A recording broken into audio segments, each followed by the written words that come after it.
19 अक्टूबर और 19 अक्टूबर से 20 शिक्षा विभाग से संबंधित जो भी इम्पोर्टेंट खबरें बन सकती थी उनको हम इस वीडियो में कवर करेंगे।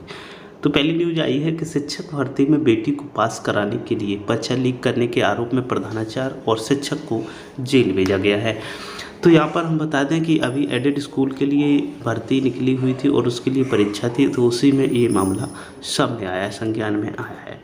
तो ये मैटर है सहायक अध्यापक भर्ती परीक्षा में बेटी को पास कराने के लिए परीक्षा लीक करने पर आरोप में गिरफ्तार doctor K. N.. Katju, inter college के प्रधानाचार्य रामनयन द्विवेदी और सहायक अध्यापक अशोक तिवारी को सोमवार शाम जेल भेज दिया गया, जबकि फरार चल रहे प्रधानाचार्य की बेटी आकांक्षा, बेटे अनुग्रह, उप प्रधानाचार्य आकाश खरे और सॉल्वर वीरेंद्र सिंह इनकी तलाश चल रही है। स्पेशल टास्क फोर्स संदिग्ध ठिकानों पर छापेमारी करते हैं, मगर किसी भी गिरफ्तारी को अभी अंजाम नहीं दिया गया। इंस्पेक्टर कीटगंज रमेश चौबे ने बताया कि सोमवार शाम अभियुक्त रामनयन अशोक तिवारी को कोर्ट में पेश किया गया।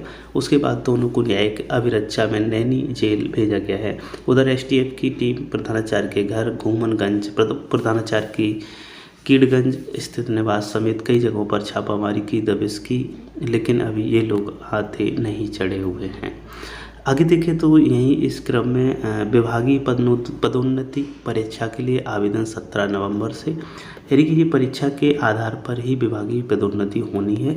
ये मामला है प्रयागराज। केंद्र सरकार के विभिन्न विभागों में कार्यरत अधिकारियों कर्मचारियों की पदोन्नति की प्रक्रिया शुरू कर दी गई है। इसके तहत कर्मचारी चयन आयोग ने विभागों से अधिकारियों कर्मचारियों का आवेदन मांगा है। वरिष्ठ सचिवालय सहायक उच्च श्रेणी लिपिक ग्रेड लिमिटेड विभागीय और प्रतियोगी परीक्षा 2017 के तहत विभिन्न विभागों के जरिए 17 नवंबर तक आवेदन लिया जाएगा। इसके बाद तारीख व समय का निर्धारण किया जाएगा। कर्मचारी चयन आयोग वरिष्ठ सचिवालय सहायक उच्च श्रेणी लिपिक ग्रेड लिमिटेड विभागीय प्रतियोगी परीक्षा 2017 के तहत विभागीय परीक्षा नई नर्सिंग दिल्ली, प्रयागराज, मुंबई, बेंगलोर, गुवाहाटी, कोलकाता, चेन्नई, चंडीगढ़, रायपुर में आयोजित करेगा। आगे देखें तो मौसम का अलर्ट जारी कर दिया गया है।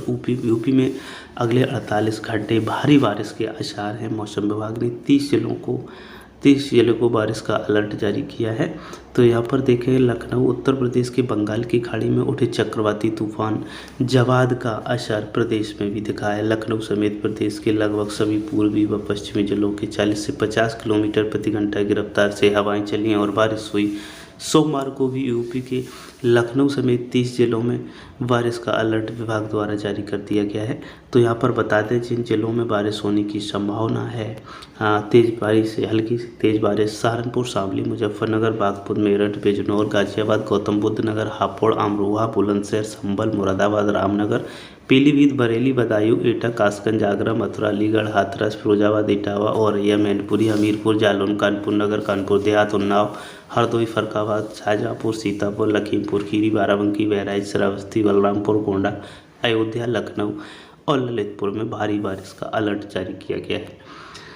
आगे देखें तो यहाँ पर सभी परिषदीय विद्यालयों में 19 और 20 अक्टूबर को अवकाश रहेगा। अवकाश की तालिका भी आप यहाँ से देख सकते हैं।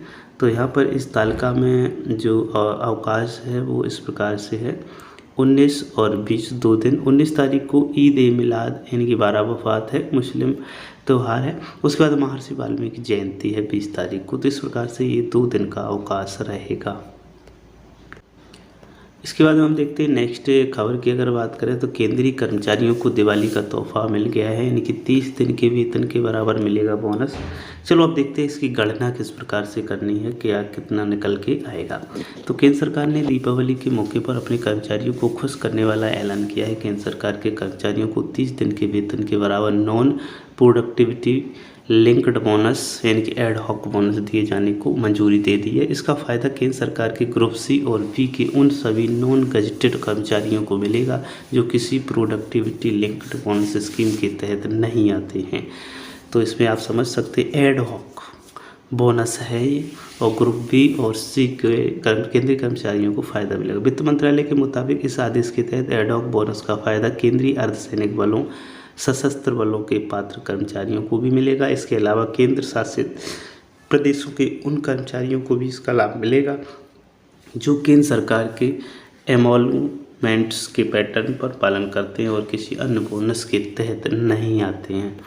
तो इसका जो गणना की जाएगी वो ऐसे की जाएगी, सभी कर्मचारियों को नहीं मिलने वाला है। यहाँ साफ किया गया एड हॉक बोनस का फ़ायदा केवल उन कर्मचारियों को ही मिलेगा जो 31 मार्च 2021 को सर्विस में थे।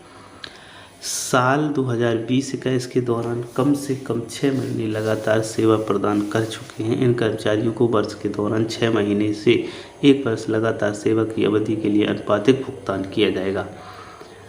तो इसकी गणना के लिए अब यहाँ पे चलते हैं। एक वर्ष में औसत जो एमोल्यूमेंट्स को 30.4 महीने में दिनों की औसत संख्या जोड़ी जाती है, इससे डिवाइड किया जाएगा। इसके बाद इसे दिए गए बोनस के दिनों की संख्या से गुणा किया जाएगा। उदाहरण के लिए 7,000 रुपये, जहाँ वास्तविक एवरेज 7,000 रुपये से अधिक है, के लिए मासिक गणना इस तरह से करते हैं। 30 दिन का बोनस तो गिनती 7,000 गुणा 30 और बटे 30.4, तो इस प्रकार से 6,931 रुपये होगा।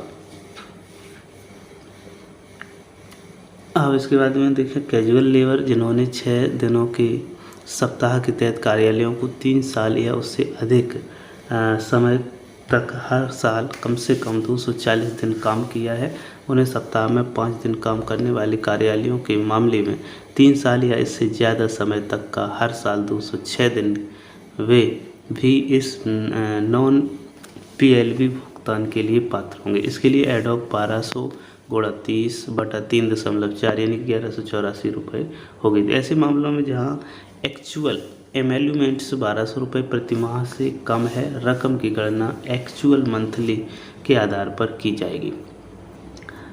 अब चलते हैं नेक्स्ट खबर लेते हैं। मध्याह्न भोजन में कार्यरत रसोइयों का प्रशिक्षण कराए जाने के संबंध में शासनादेश जारी किया गया है। यहाँ पर आप देख सकते हैं ये पत्रांक सेवा में समस्त जिला विशिष्ट शिक्षा अधिकारी उत्तर प्रदेश मध्याह्न भोजन योजना में कार्यरत रसोइयों का प्रशिक्षण कराए जाने के संबंध में।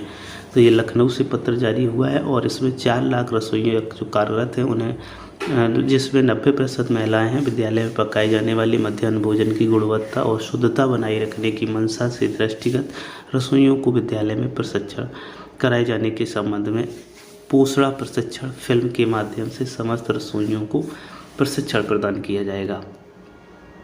और ये जो फिल्म है आपको कोविड-19 वैश्विक महामारी के कारण विद्यालयों में भौतिक रूप से शैक्षणिक गतिविधियाँ स्थगित थीं तथा माह सितंबर 2021 के प्रारंभ से विद्यालयों में पठन पाठन का कार्य एवं मध्याह्न भोजन योजना के अंतर्गत संचालित पुनः प्रारंभ विद्यालय प्रारंभ किए गए। पुनः वर्तमान परिप्रेक्ष्य में रसोइयों के प्रशिक्षण हेतु नवीन पोषण प्रशिक्षण फिल्म तैयार कराई गई है, जो मध्याह्न भोजन प्राधिकरण की वेबसाइट www.upmdm.org, मिशन प्रेरणा की वेबसाइट www.prerana.up.in तथा यूट्यूब पर भी जन सामान्य हेतु उपलब्ध है। अतः उक्त प्रशिक्षण फिल्म के माध्यम से विद्यालय स्तर पर कार्यरत रसोइयों को प्रशिक्षित किया जाना है। उक्त प्रशिक्षण फिल्म दिखाने के उपरांत प्रधानाध्यापक इंचार्ज प्रधानाध्यापक द्वारा निम्न काम किए जाएंगे। तो ये कौन कौन से काम यानी कि यहाँ पर किए जाएंगे वो हम लोग देखेंगे। जैसे कि विद्यालय में समस्त गतिविधियाँ जैसे पठन पाठन, भोजन पकाना, छात्रों को वितरण, छात्रों द्वारा भोजन ग्रहण किए जाने आदि में कोविड प्रोटोकॉल का पूर्ण पालन किया जाए। रसोइयों द्वारा भोजन पकाने से पूर्व गैस स्टोव, बर्नर, रेगुलेटर आदि को जाँच की जाए।